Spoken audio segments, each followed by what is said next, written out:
Cek. Okay, Assalamualaikum dan selamat petang. Kami daripada kumpulan Kokoyo akan menunjukkan teknik larian berganti-ganti. Nama saya Muhammad Azrul, nombor badan saya 21 dan nombor matrik saya 228780. Nama saya Muhammad Fakri Syam bin Muhammad Yunus, nombor badan saya 4, nombor matrik saya 228209. Okay, Assalamualaikum. Nama saya ni Adham Muzaffar bin Azatiflah, nombor badan 1, nombor matrik saya 227624. Nama saya Daniel Zuri bin Nazari, nombor badan saya 26 dan nombor matrik saya ialah 228927. Nama saya Nur Afrina Batisha binti Muhammad Rizal, nombor badan saya 9 dan nombor matrik saya 228286. Nama saya Nur Syazwani binti Saidah, nombor badan 28 dan nombor matrik saya 228957. Nama saya Siti Nurhanisa binti Jalani, nombor badan saya 72 dan nombor matrik 231138. Nama saya Nur Farshad Emilah binti Nur Arzali, nombor badan saya 75, nombor matrik saya 231312.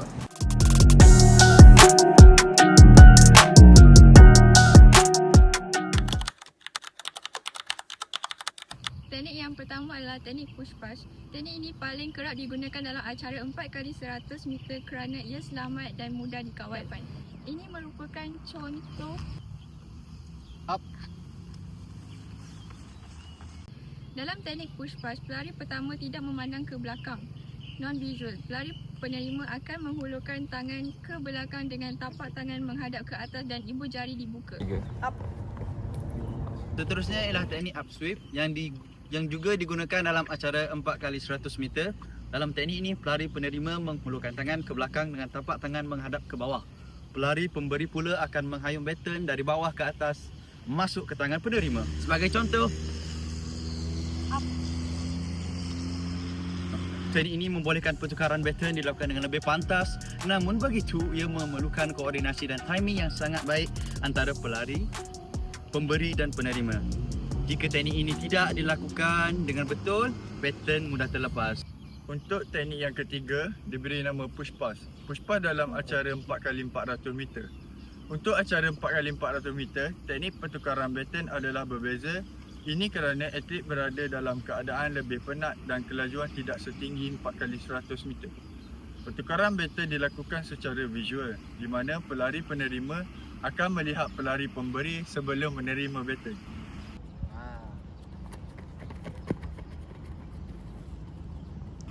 Baton diserahkan terus ke tangan penerima secara terkawal. Untuk fasa 1 adalah fasa preparation. Fasa persediaan bermula sebelum zon pertukaran. Pelari penerima bersedia di posisi permulaan. Fokus diberikan kepada timing dan isyarat pertukaran. Acceleration. Fasa 2 adalah fasa acceleration. Dalam fasa pencetan, pelari penerima mula berlari. Pelari penerima memacu untuk menyamai kelajuan pelari pemberi. Kedua-dua pelari berada dalam zon pertukaran. Fasa 3, fasa exchange baton. Ini merupakan fasa paling penting.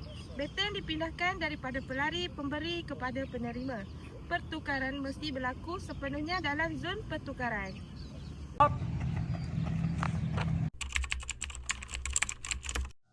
Untuk langkah yang pertama, introduction to the visual exchange. Latihan bermula dengan pertukaran baton secara visual. Ia dipanggil visual kerana pelari penerima baton akan memandang pelari yang akan memberi baton. Teknik ini digunakan untuk acara 4x400 meter sahaja.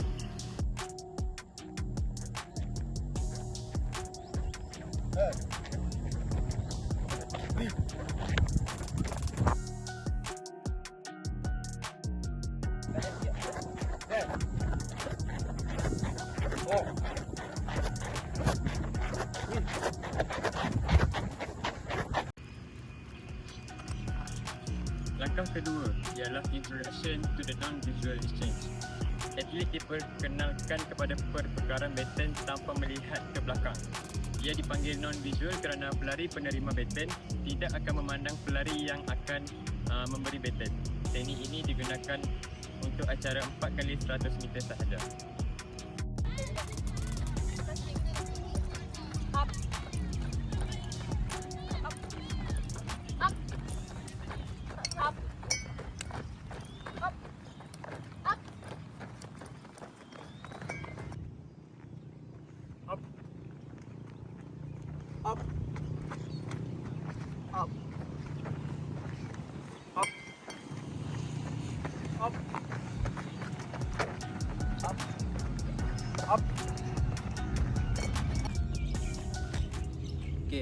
Seterusnya untuk langkah ketiga, non-visual passes at increased speed.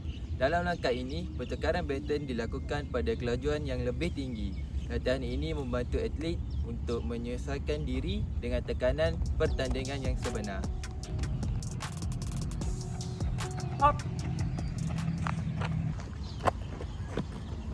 Seterusnya langkah 4 iaitu check mark, starting and position. Check mark ditentukan bagi setiap atlet. Posisi permulaan dan kaki dominan dikenal pasti untuk memastikan pertukaran berlaku tepat dalam zon pertukaran.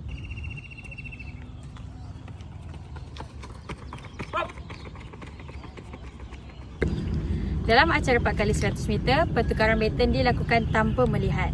Oleh itu, tapak atau check mark digunakan sebagai penanda untuk mula berlari. Tapak ialah tanda di atas track yang menunjukkan bila pelari penerima perlu memecut. Apabila pelari pemberi melepasi tanda ini, pelari penerima akan mula berlari tanpa melihat ke belakang. Bilangan tapak ini dijadikan check mark. Setiap atlet mempunyai tapak yang berbeza dan tapak perlu diuji semasa latihan.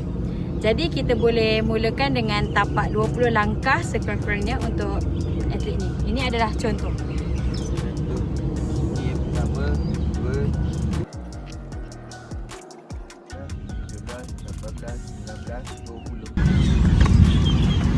Dan penanda akan diletakkan di kiraan yang terakhir. Dalam acara relay, terdapat beberapa kesalahan yang boleh menyebabkan pasukan dibatalkan. Pertama, pertukaran baton mesti dilakukan sepenuhnya di dalam zon pertukaran. Jika baton diserahkan di luar zon, pasukan akan dibatalkan. Kedua, atlet tidak dibenarkan memijak atau melangkah keluar dari lorong sendiri. Memasuki lorong pasukan lain boleh menyebabkan pembatalan.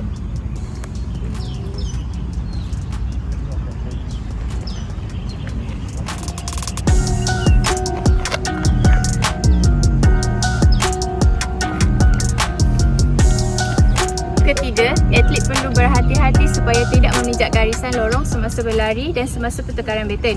Selain itu, baton tidak boleh dibaling atau dijatuhkan dengan sengaja. Jika baton terjatuh, atlet perlu mengutipnya sendiri tanpa mengganggu atlet lain.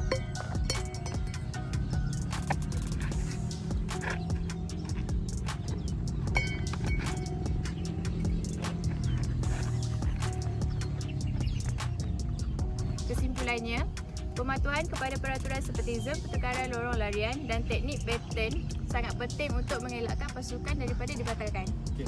Sudahkah anda belajar? Sila komen. Okey, dah. Terima kasih. Terima kasih.